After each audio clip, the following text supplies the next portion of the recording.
Who doesn't love a good dungeon crawl? I know I do. Today we're finally stepping into the part of D100 Dungeon that gives the game its name, the dungeon. This is where exploration, gameplay, action, danger all come together to create something really immersive and really fun to play. I'm Liz, and this is the Quiet Table.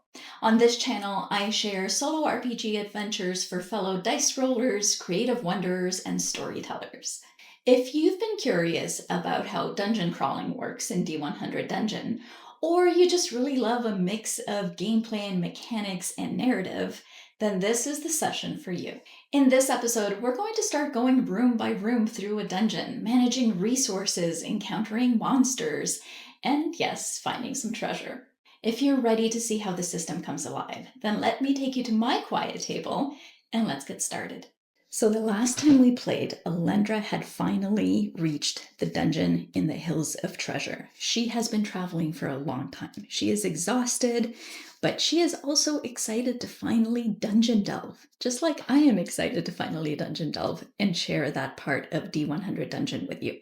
Ultimately, that is what this game is all about. So far, we have been playing primarily with the D100 Dungeon World Builder, which is a fabulous add-on. However, the meat and potatoes, so to speak, of D100 Dungeon is actually the dungeon crawling.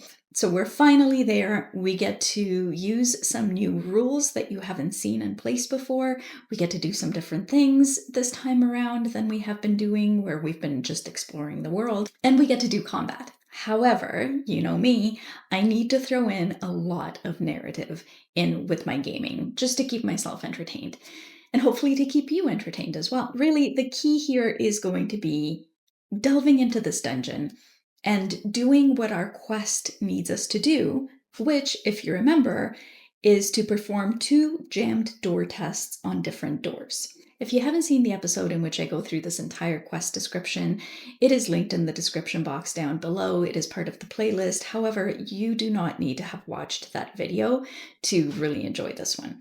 Just as a quick recap, Alandra has been given a quest to try a new tool called a master key maul on 2 doors. A Fletcher has invented this tool. He claims it can open any jammed door, and his rival says that it probably doesn't do what he says it's going to do. So that is what Alandra is here for. If she successfully does this, she can go back and report her findings, and she will get 100 gold pieces. Now that seems relatively low for how far she has had to travel and whatever dangers she is going to come across in this dungeon. But whatever, she's a baby adventurer. She is enjoying the challenge of it. And she's enjoying being out from beneath the thumb of her father and the demanding upper-class duties that she has had to perform up until this point. She would much rather be an adventurer. If she fails this quest, she loses half of all of her gold, which isn't a whole lot of gold at this point, so that's not going to be an issue. The encounter modifier that we need to keep in mind is -30. I will work through that as I walk you through how this actual game is played in a dungeon setting. I'm also going to walk you through the sheets that I have printed out in front of me. So the first thing we're going to need is a D100 dungeon sheet with an entrance, because this is how we're entering the dungeon. Now the rulebook tells us that we must always orient the sheet so that the entrance, which is this right here, is facing us. So this is where Alandra is going to be walking in, and then we are going to be developing the dungeon, and we're going to be drawing it out as she makes her way through it. The other sheets that I have right beside me, which I'm also going to need, are her adventure sheet, because I will need to refer to this when she does various tests to see how she works her way through the dungeon, as well as when she does combat, and there will be combat. We will also need to keep track of the time and also the resources that she is using, as well as any resources that she finds, like keys and levers, and whether she takes any poison or disease. The second page of the adventure sheet is where you keep track of the inventory. So any treasure that she finds as she goes along is going to be listed here. Currently, the only thing she has are 2 healing potions in her backpack. I have also printed out this handy sheet, which is handily included in the rulebook. So the handy sheet basically walks you through how the game is played. It is played in turn mode. So these are all of the actions that we need to take per turn. And then this basically walks you through the combat rounds, whether you want to escape and how that works, or if a monster decides to escape and how that works. Casting spells and scrolls, all of that is in this handy sheet. You can also find all of that information, of course, in the rulebook itself, and it is in depth, and this is definitely something that you would want to return to again and again if you want more details on what exactly is happening in your game. But I really like having this handy sheet right beside me so I can just refer to it quickly as I go along. Right along with the handy sheet is the monster abilities sheet. Some monsters that we are going to encounter have special abilities, and it is very helpful to just be able to refer to this to see what those abilities are and what they do. And then the final sheet that I am absolutely going to need is the combat track. So as we encounter monsters and as we fight them, we are going to be keeping track of the encounters right here, whether or not we succeed in the encounter, and then as we do, what kinds of rewards we get, what abilities these monsters have, how many health points they have. And then as we go through and fight and successfully defeat the monsters, there are some rewards that we get specifically from doing combat. So let's work our way through the turns here.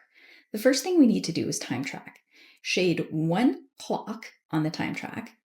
If it triggers an effect, you must deal with it immediately. I think of these as hours.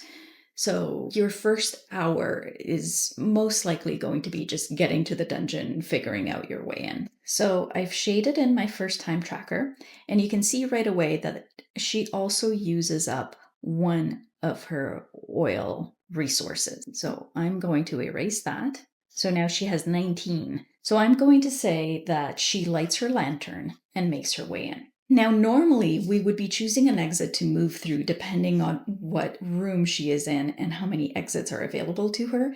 This is the first room, so there's only one exit available to her, and it's actually the entrance. So she's going to be walking in through here, and the area is not already mapped. So what we're going to do is roll on table M and figure out what kind of area greets her right here as she walks into this dungeon. So we're going to roll a D100. 18. 18 is this right here. If you had printed this out in color, it would show up in color. I don't have it in color. I printed it out in black and white. So I do know that it is a red area. We will get to what that means in a moment because it is interesting. I am going to transfer this map right in here in red. Don't worry about making it perfect. I'm not. This is your game, and you can draw your map as rough or as beautiful as you want to make it. I like to add these little details that are on the map. You don't have to, they don't matter at all. It just adds a bit of flavor. Really, the most important thing that you want to do, and I always switch over to a pencil for this, is to mark your entrances and exits and whether there are doors so that you know what your options are as you go through this dungeon.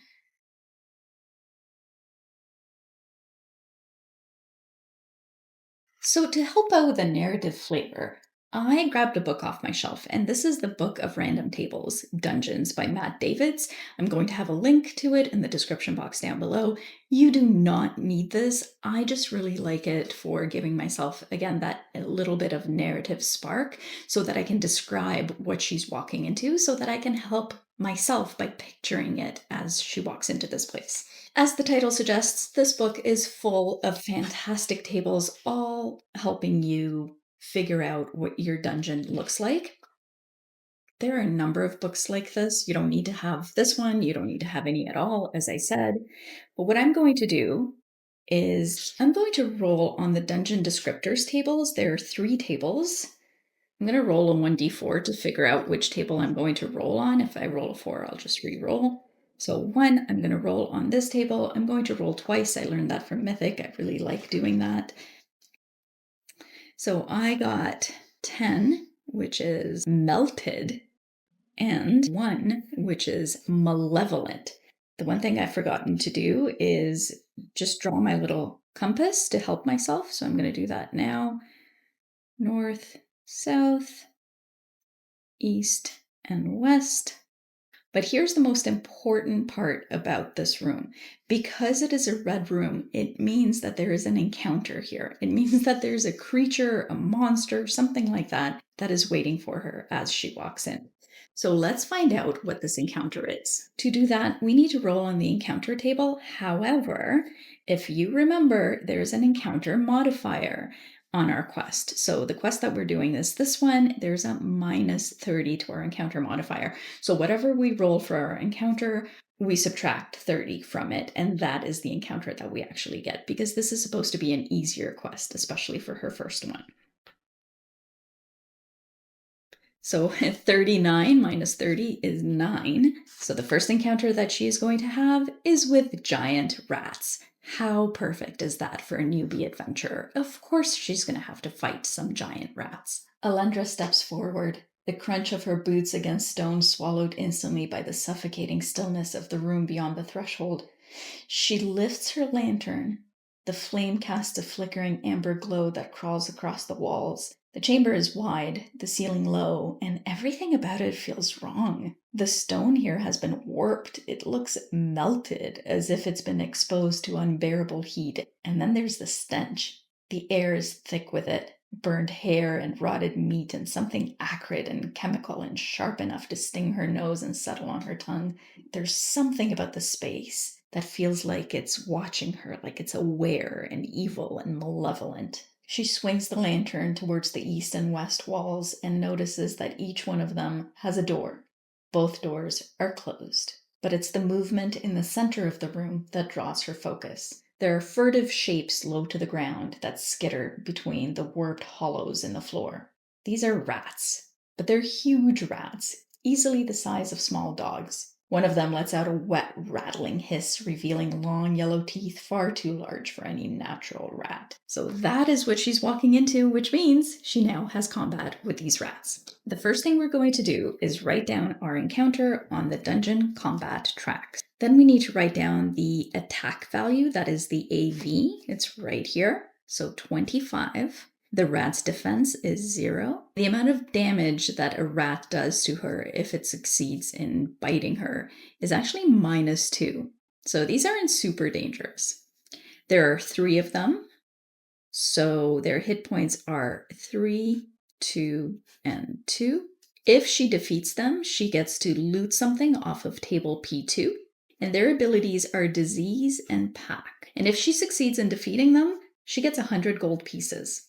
We'll narratively fit that in somehow. So the next thing I'm going to do is look on the monster ability sheet and remind myself what disease and pack are.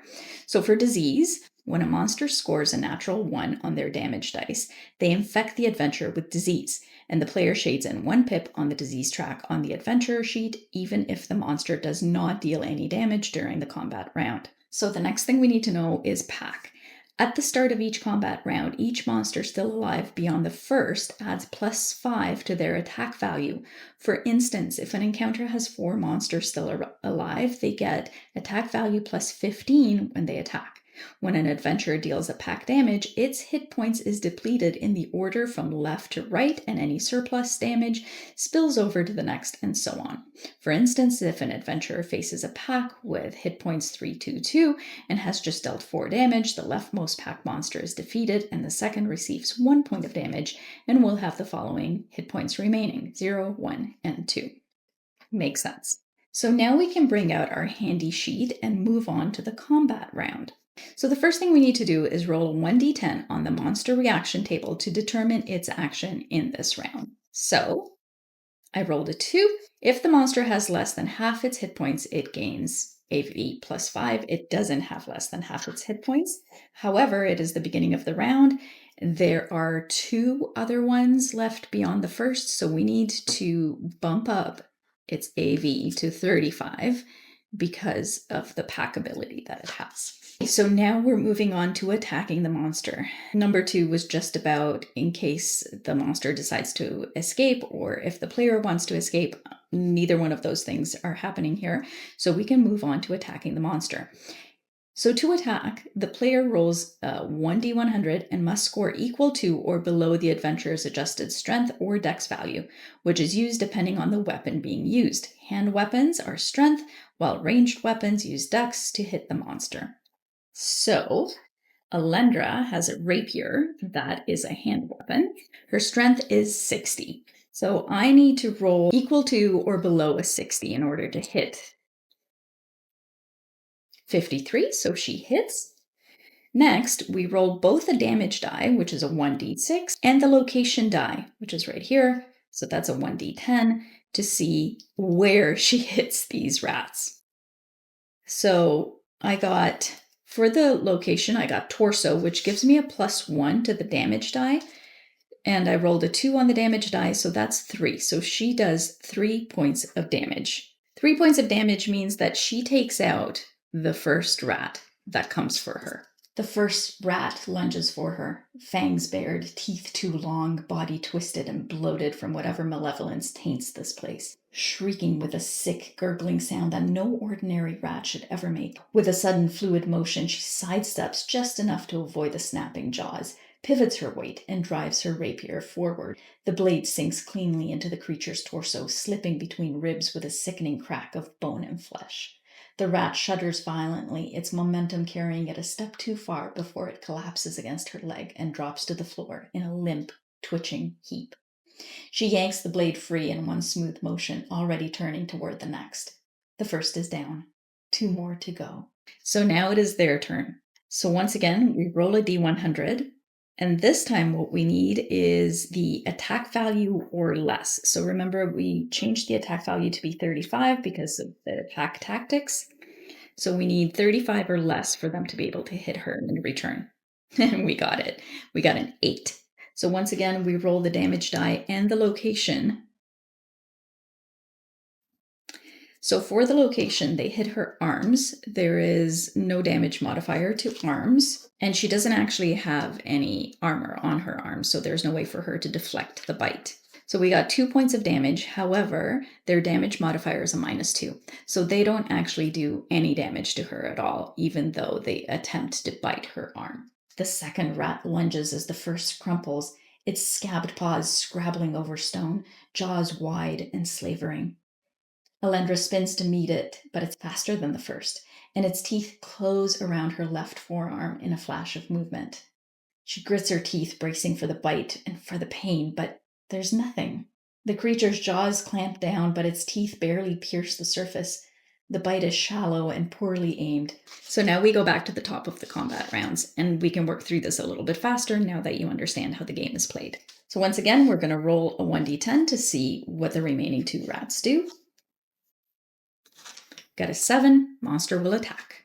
So that's what they do when it's their turn. However, the player always goes first. Though you should know that the way this is described in the rulebook is that these things happen simultaneously.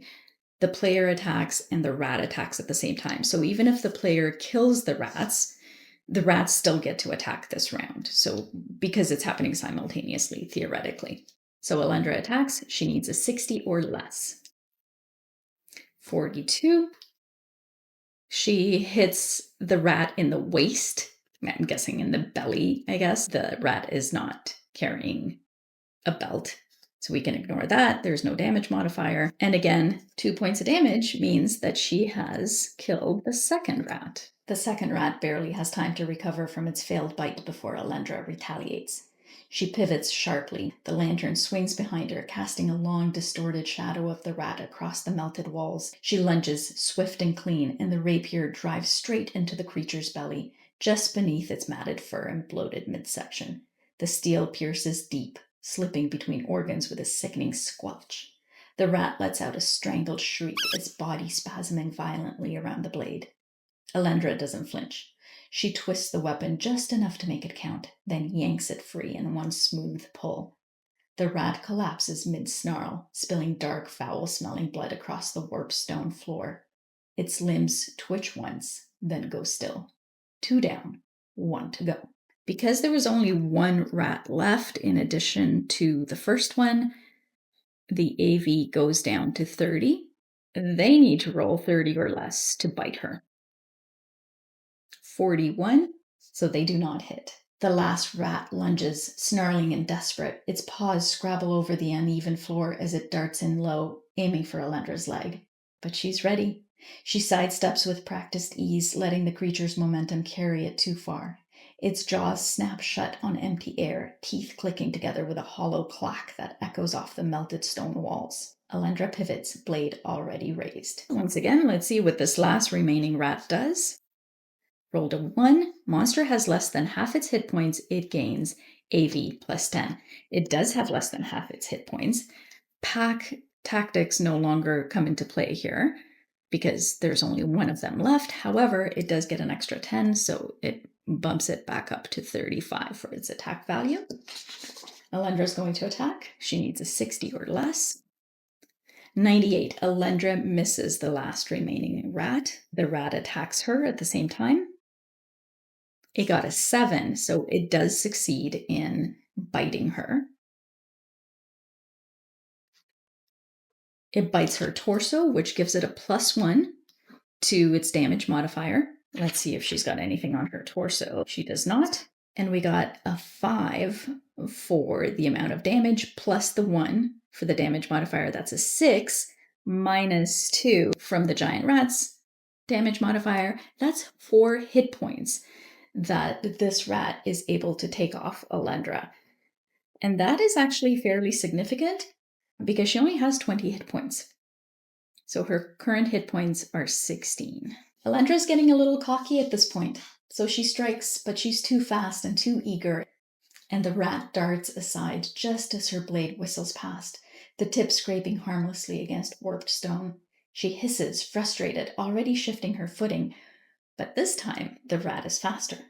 With a guttural screech, it surges beneath her guard and sinks its filthy teeth deep into her side. Its fangs pierce leather and flesh with startling force, clamping down just below her ribs. She gasps, the pain sharp and immediate, a hot, radiating throb that steals her breath for a heartbeat too long. Her lantern swings wildly, casting frantic shadows as she stumbles back, the rat still latched onto her. Then it releases, landing with a wet slap against the stone and circling again, blood matting the fur around its mouth. Alandra presses a hand to her side. Warm, sticky blood coats her fingers. Certainly not fatal, but it's not shallow either. Her vision narrows and her jaw clenches. Okay, let's see what the rat does now. Rolled a 6. It attacks. It's feeling pretty emboldened. However, Alandra goes first. We need a 60 or less. 86. Alandra misses again. The rat, however, no longer has the plus to its AV, so it's back to 25. So we need to roll a 25 or less. 42. So the rat also misses. So we start a new combat round, go to the top, see what it does. Got a 10. The monster will attempt to escape. So this is interesting because if the monster escapes, then she doesn't get to loot it and she doesn't get the reward. We basically have to delete this entire row off the track if she doesn't successfully kill it. So she is going to try to prevent it from escaping. This is where the combat round step number 2 comes in. To do that, we are going to do a block escape test. So we need to roll her strength with a -10 modifier. There's also the escape skill, which she has a +5 in. So let's roll and see if she successfully manages to stop this creature from escaping. We got a 25, -10 is 15, +5 is 20. It's a little weird to me that she's trying to block the escape, but her bonus to escape would actually potentially make it so that she's not successful. I'm going to have to think about that a little bit more, but she gets a 20 on her total of 60, so she does successfully prevent this rat from escaping, which means that now she gets to attack it the way she normally would.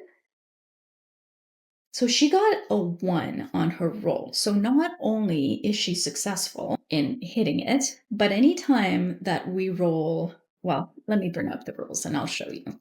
When a natural roll is made during a test, including when rolling to hit in combat, that is equal to or less than 10, the player may shade in any single pip on the experience track of the characteristic that was involved during the test. In this case, it was strength, or any 2 pips on any of the experience tracks of assisted skills that were involved during the test. If a skill or characteristic is attuned to the adventure and has its experience star shaded, which her strength does, each pip gained through experience is doubled, and the player shades 2 pips instead of 1. So that's what we're going to do because she rolled a 1. So that means that she learned something from this encounter, from this particular attack.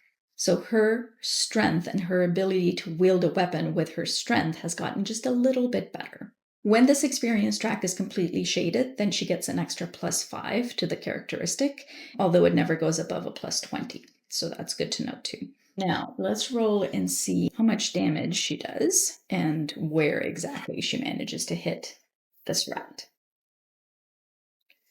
So we got a 3, she hits its torso. Damage modifier is +1 on the torso. 3 points of damage, +1 is 4. She destroys this rat. However, at the same time, remember, the rat is also attacking her. So we do still need to roll to see if it manages to hit her before it dies. We need a 25 or less. We got a 34, so it does not. So it can attack, but it doesn't manage to hit her. She, however, destroys it, and this combat is over. The rat twitches, hesitating, but Alandra sees it.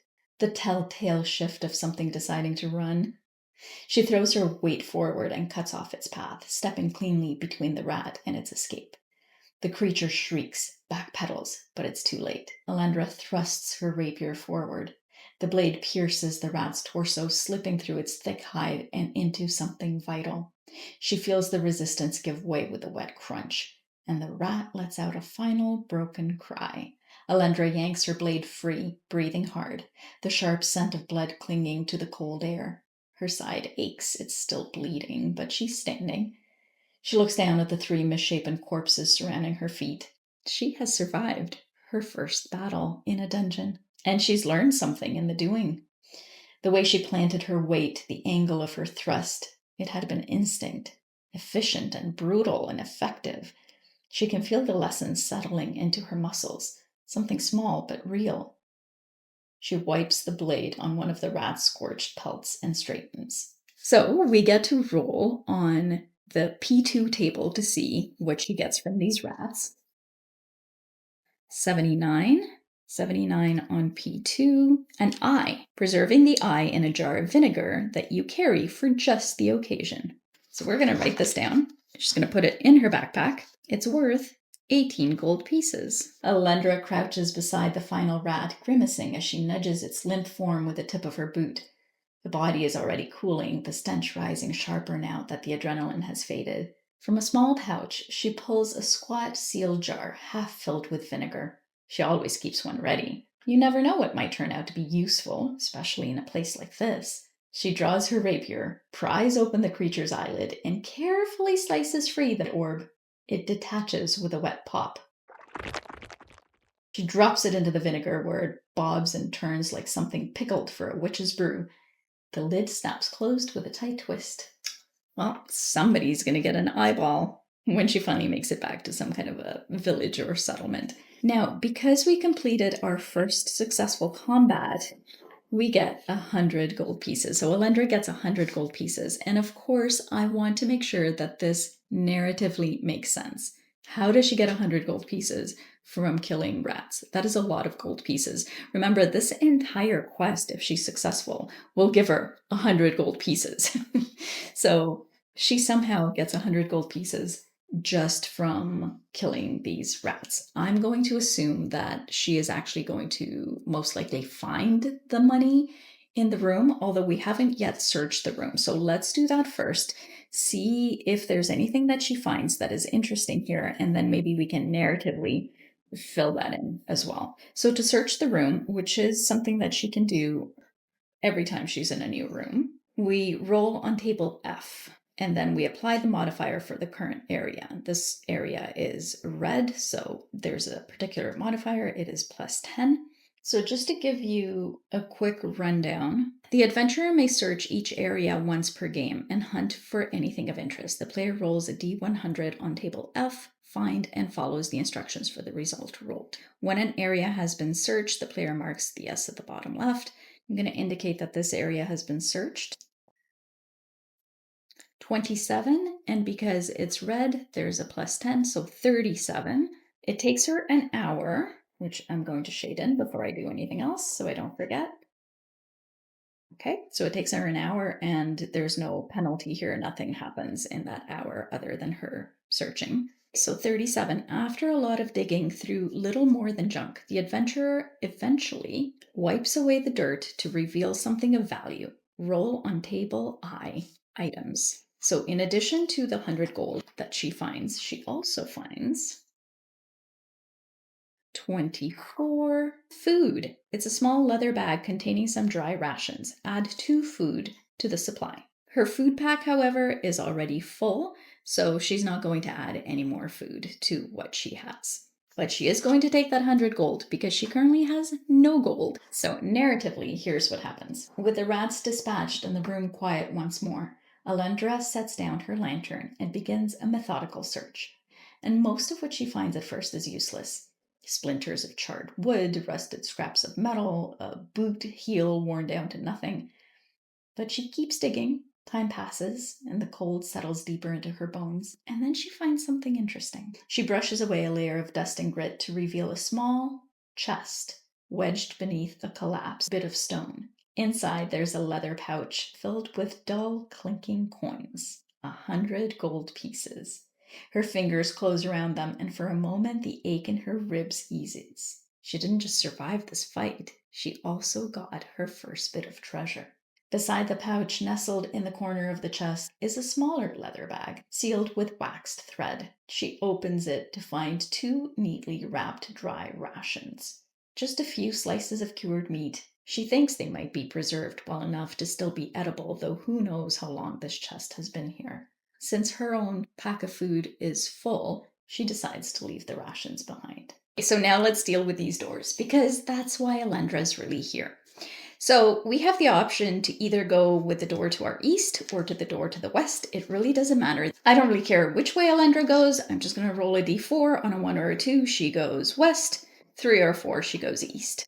She goes east. That was a 3. Let's deal with this door. I'm so excited to finally come up against a door. So this says that when you come up against a door, the player has to roll on table D to generate what type of door is found. And then you record the door code close to the door on the dungeon sheet. So you can see in this example, the code is L1, which stands for locked door 1. So let's roll on the doors table. We're going to roll a D100. And we got a 30. So a 30 is a locked door. So we're going to write the same thing, an L1 right over here. So now that Alandra knows this door is locked, and she knows that she's trying to find jammed doors, she's going to turn around and she's going to try the door going west. 88. It's a trap locked door. So not only is it locked, but she can also tell that it's trapped. So we're going to mark that with TL5. And she decides she doesn't really want to deal with a trapdoor right now. Neither one of these is jammed. So she's going to go the way that she initially decided she would go, which is east. So in order to deal with locks, here's how this works. Sometimes in a dungeon, the adventurer may find a key and is instructed to shade 1 pip on the key track. We have not found any keys yet. This is her first room. Typically, when a locked door is encountered, the player rolls 1d10 and then figures out if she has the right key for that door. Again, this is not the case here, so that means that we have to pass a locked door test in order to open the door. However, in order to do that, we have to have lockpicks on us. So let's check and see if Alandra has picks. And she does. She has 15 picks, so she can go ahead and attempt to unlock this locked door. She needs to use her dexterity modifier, which is not very high. It's only a 30. However, she does have a +5 to locks, so that means that she needs to get a 35 or less in order to open this door. If she succeeds, the door opens. If she fails, she loses a pick and she loses an hour. So let's see how Alandra's first attempt to open this locked door goes. She got a 22. She needed a 35 or less, so she is successful in lockpicking this door. Alandra lifts up her lantern. The frame is thick and blackened at the edges, fire-scorched like the rest of this melted chamber, but the door itself remains intact. It's heavy and reinforced. She runs her fingers along the lock. It's old but solid, functional, like everything else in this place. Kneeling, she slides her satchel around and pulls out a slim bundle wrapped in cloth. Her lockpicks. She selects her tool, inserting it into the keyhole and gently turning the mechanism. Her hands move with quiet confidence, knowing that this is not about brute force, which is what she's really good at. This is about going by feel, listening, reading the pressure and the tension. The lock gives way with a soft, satisfying sound. She exhales and leans back on her heels, allowing herself the faintest smirk. Then she stows her tools, rises, and presses a hand to the door, and the heavy door groans open on stiff hinges. Beyond it is more darkness. She lifts the lantern and steps forward. So now that we've oriented our sheet, this is the little map that we need to draw.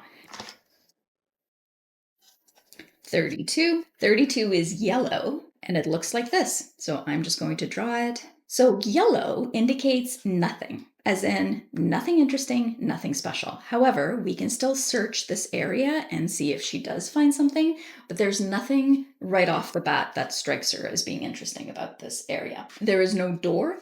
The tunnel or corridor just continues on. Alandra steps through the open door, and the chamber's warped, melted silence gives way to a narrow corridor. Her lantern throws light ahead, revealing walls of plain, gray stone. No carvings, no markings, nothing to suggest who built them or why. No debris, no blood, no sign of life. Just the faint echo of her footsteps bouncing softly off stone. The corridor bends gently to the south, twisting out of sight. There are no doors, no branching paths, just this one slow curve leading her deeper. She is going to take some time to search this corridor. We're going to roll on table F like we did before. 44. It does in fact take an hour for her to search, and you will see that this indicates that there is a possibility for a random encounter. We'll deal with that in a second. Let's just finish dealing with what she finds though. So it says this area is dank and foul smelling, which is no surprise when a tomb is found hidden beneath some fallen rocks. The tomb can be opened, that's optional, by rolling 1d10 on the table below and adding +1, so another hour, to the time track. Add Tomb F41 to the dungeon sheet and mark it with a check mark if you decide to open it. Of course Alandra is going to open the tomb. Of course she is. So maybe what happens, narratively speaking, is as she turns this corner, the stench hits her. So even before she goes deeper in here, she can smell something really rank. So we're going to write down that there's a tomb. And of course, she is going to open this tomb because she's a curious girl. We're going to roll a d10. And there is, inside the tomb, is a skeleton clutching a treasure. Roll on table TA, treasure A, -15. 42 minus 15, 27, if I got my math right. So 27 right here.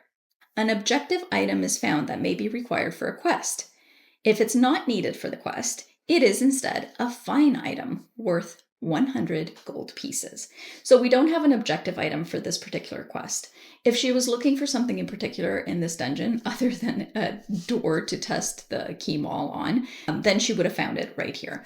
But she did not. So instead, she finds a fine item. What is that fine item? Let's find out. Let's pull out our book of random tables dungeons again. And there are lists upon lists of room items here. There are actually 12 tables of room items. So I'm going to roll a d12. We're going to roll on table 7 to see what kind of fine item she finds. So there is table 7. I'm going to roll a d100. We got a 3. She finds a tin mask. So I'm going to check off that she has opened the tomb so that we know that if we come back this way, she doesn't need to reopen that tomb again. The corridor reeks.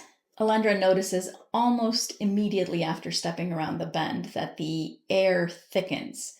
The sharp cold of the dungeon takes on a wet, rotting edge, clinging to the back of her throat like mold and decay. It smells of something long dead, sealed away, and only now disturbed. She slows her pace, holding the lantern higher, sweeping it carefully along the walls. At first, there's nothing, just more stone, more quiet, but then she spots it. A partial collapse along the left-hand wall where time, erosion, or something worse has caused the stones to cave inward. Behind the rubble, hidden in the recess, lies a tomb. It's crude but deliberate. Alandra doesn't hesitate.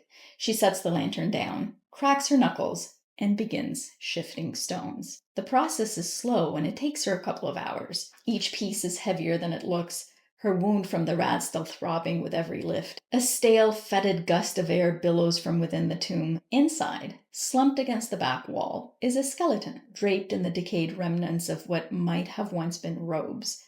But it's what rests in its hands that draws Alandra's eye. It's a tin mask, smooth and stylized, pressed flat to the skeleton's ribcage as though clutched protectively in death. The craftsmanship is exquisite, and the surface is burnished to a soft gleam, untouched by rust. And the interior bears faint traces of padding, as if it was meant to be worn for long stretches. Carefully, she lifts the mask from the corpse, turning it in her hands. It's lighter than she expected, flexible in places. She casts one last glance at the tomb, then reseals it as best as she can with the fallen stones. Some things, she figures, are better left buried.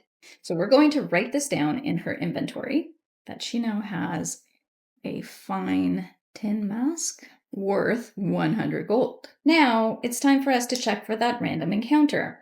So there's a 4 beside the random encounter, which says that we must roll a 1d10, and if we get a 4 or lower, we get a random encounter. We got an 8. Now, Alandra has a choice.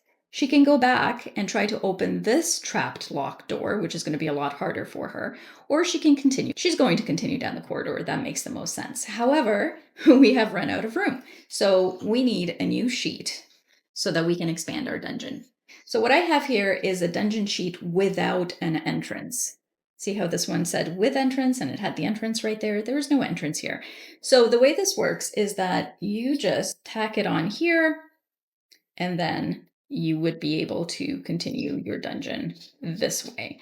I usually like to cut this piece off and tape it together, so I'm going to do that now. So now that I've done that, you can see it's just taped on the back. It's super simple. But I like that my map is getting bigger and that it's easier for me to see where I've been rather than having to deal with 2 separate pieces of paper.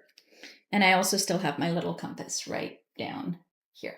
So now, as we did before, we are going to turn the map so that the entrance or exit is facing up, and then we will roll on the maps table. Now, every time we enter a new area, an hour passes. So once again, we just need to fill this in. So Alandra has been in this dungeon now for 4 hours. And let's roll on the maps table and see what kind of room she enters next.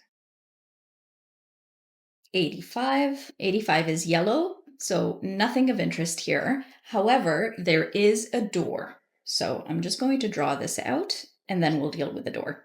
So the door is to the west, based on our little compass down here. And Alandra is pretty happy to see a door. So even before she searches this room, because she will search the room, she's going to figure out what kind of door this is and see if it's a jammed door that she can try her door wall on. 91. 91 is a jammed door. Yay! So, fantastic. She gets to try out the master key mall on this door, which is exactly why she's here.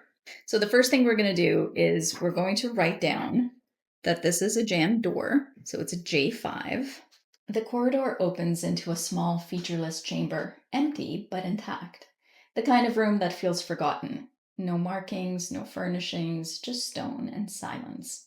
Set into the western wall, there's a door. At first glance, it looks no different than the others she's encountered. But when she tries the handle and it doesn't budge, she frowns, leans in, tests the edges, and realizes it's jammed. A slow smile spreads across her face. "This is it," she whispers, eyes brightening. This is the reason she's here. Not for coins or treasure, though those things are nice, but for this exact moment. testing the door maul. She pulls the heavy tool from her pack. Her fingers tighten around the grip. There's a ritual to this, a procedure detailed in her contract. Alandra pulls out her contract and scans it quickly to make sure that she is doing this exactly the way that they want her to. The conditions are clear. Test them all on jammed doors only. Document every step.